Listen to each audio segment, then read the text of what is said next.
Et donc je voudrais aller un peu plus loin, quelques centaines d'années plus tard, le Maharal de Prague. Le Maharal de Prague a écrit tout un livre sur la rédemption d'Israël, du nom de Netzach Israël, dans lequel il explique, selon le grand principe de l'unité des contraires, Achdut HaHafachim, que la Géoula est une dérivée ontologique de l'exil. C'est-à-dire l'exil et la rédemption sont deux modalités de la révélation de Dieu. C'est-à-dire révélation en hébreu, ça se dit gilouï, racine grammaticale gal, gimel, lamed, ce qui donne deux autres racines, galout et géoula. Donc la galout et la géoula, l'exil et la rédemption, sont deux facettes d'une même révélation, c'est-à-dire un Dieu qui se manifeste et qui se cache à la fois, qui se manifeste dans la géoula et qui se cache dans la galout. Et donc l'un dépend de l'autre. Et Maïmonide nous dit, c'est quoi la galoute? Il nous donne trois éléments de définition de la galoute. Premier élément, la galoute, c'est ne pas être chez soi, être ailleurs. Deuxième élément de la galoute, dit le Maharal, c'est la dispersion, c'est de ne pas être au même endroit. Troisième élément de la galoute, nous dit le Maharal, c'est d'être sous la domination d'un autre. C'est ça les trois éléments de la galoute. Si pour le Maharal, la définition de la Géoula, c'est exactement l'inverse de l'exil, vous comprenez tout de suite ce que ça veut dire, donc la Géoula pour le Maharal. Ça veut dire être chez soi, être réuni et indépendant. Et l'élément mystique dans tout ça, le Maharal ne le connaît pas. Pourtant, le Maharal était un mystique.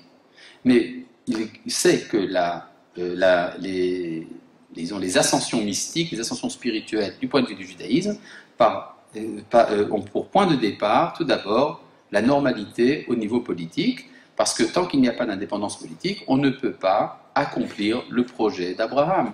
Puisque Dieu a dit à Abraham, c'est à toi de réparer le monde à travers une réalité étatique, et bien si cet état n'est pas en place, on ne peut pas remplir notre rôle. Alors pendant des milliers d'années, quand nous n'avons pas d'état, nous faisons semblant d'exister, et nous existons à la manière d'une religion. C'est-à-dire nous comportons comme si nous étions un culte religieux parmi les différents cultes, et donc on mettra le judaïsme dans les encyclopédies des religions.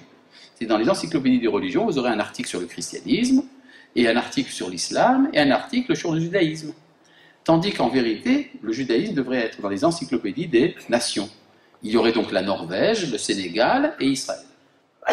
C'est ça le judaïsme. Le judaïsme, c'est une manière d'appartenir à une nation qui, comme par hasard, est la nation élue par le Créateur du monde, mais c'est une nation tout d'abord. Et c'est donc ça qu'il faut mettre tout d'abord en place, ce que j'ai appelé les points sur les i. Alors, où est-ce que nous en sommes du point de vue du processus messianique de nos jours? Alors, il y a quelque chose d'extrêmement nocif qui est répandu, entre autres dans le public religieux, comme on dit, c'est cette idée qu'il faut faire venir le Messie avec un accomplissement accéléré des mitzvot. C'est-à-dire, plus je ferai de tzedaka, plus je dirai de tehilim, mieux je mettrai les téphilines à moi et à d'autres, et bien c'est comme ça que le Messie va enfin venir. Surtout ne pas faire de la shonara, surtout être habillé comme il faut, avec pudeur et tout ça.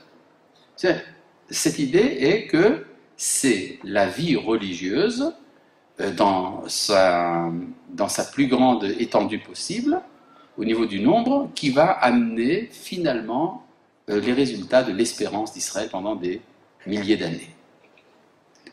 Ceci est un mensonge.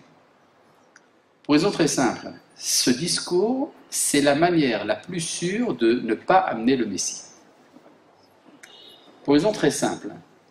Étant donné que le Messie est un roi, donc un personnage politique, eh bien pour amener un certain état politique, eh bien, il faut agir dans ce sens-là. C'est-à-dire, si les gens veulent vraiment le Messie, il n'y a pas de problème, ils n'ont qu'à œuvrer, par exemple, si vraiment ils pensent que c'est comme ça que ça marche, pour une monarchie, chercher un descendant du roi David et le mettre à la tête d'Israël et qu'il fasse son travail. Et le travail, c'est de construire le Beth Amikdash, de libérer la terre d'Israël, d'amener la paix universelle et tout le reste. Qu'est-ce que ça a à voir avec le fait de manger cachère? Une précision importante, il faut manger cachère, il faut mettre les téphilines, il ne faut pas faire de la shonara, tout ça est très important, je suis tout à fait d'accord. Mais ça n'a rien à voir avec le Messie. D'accord? Ce qu'on appelle le Messie, c'est une réalité donc politique, et donc ce discours est effectivement problématique. Quand je pose la question de savoir où en sommes-nous du point de vue du messianisme et du sionisme, alors nous en sommes mal de ce point de vue-là, étant donné que le discours dominant aujourd'hui dans la conscience thoraïque, on va dire, c'est justement ce discours mythique qui fait du messianisme une sorte de mythologie. C'est-à-dire, on attend que le Mashiach vienne. Ça veut dire qu'on attend qu'il vienne. Qu'est-ce qu'il va faire? Eh bien, il va créer une apothéose avec le Messie de Handel comme à l'arrière-plan. Et alors, sur des nuages roses et stéréophoniques, nous irons jusqu'au Beth Amikdash. D'accord? Vous avez compris le topo?